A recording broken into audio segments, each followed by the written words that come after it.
Quando alguém percebe que está em um padrão de dependência emocional, é muito comum vir a pergunta: como eu faço para deixar de ser dependente emocional? E é uma pergunta muito compreensível.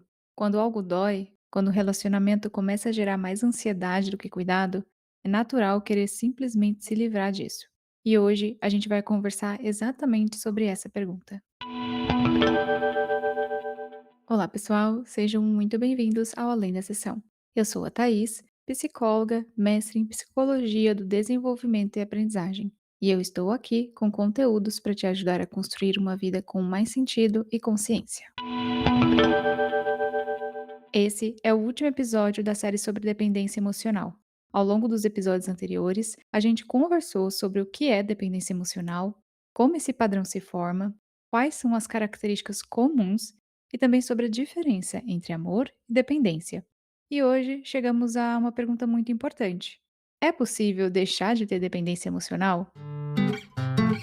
Antes de responder diretamente, eu quero fazer um pequeno comentário sobre a própria forma como essa pergunta costuma ser feita.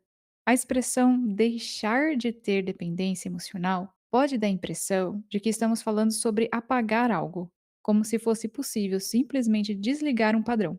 Mas não é assim que padrões comportamentais funcionam. Na psicologia comportamental, entendemos que padrões de comportamento não desaparecem simplesmente.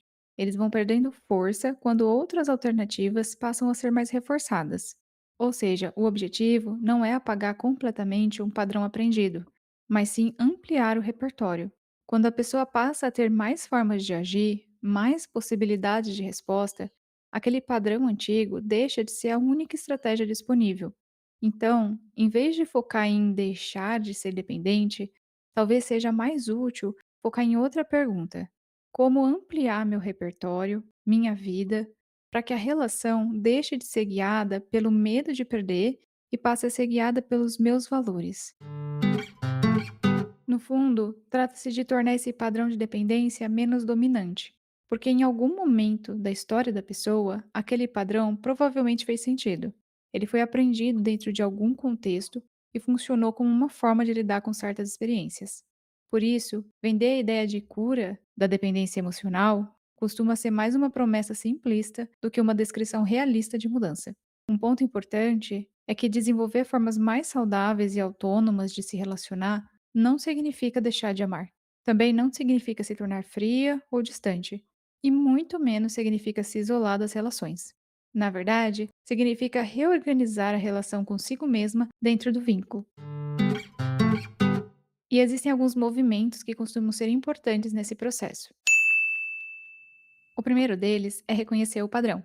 Perceber quando o medo de perder começa a guiar as nossas escolhas e quando começamos a fazer concessões excessivas dentro da relação.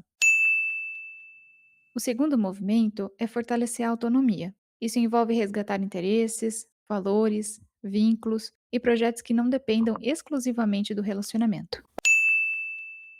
Outra habilidade importante é aprender a tolerar desconforto. Toda relação pode envolver frustrações, ausência e divergência.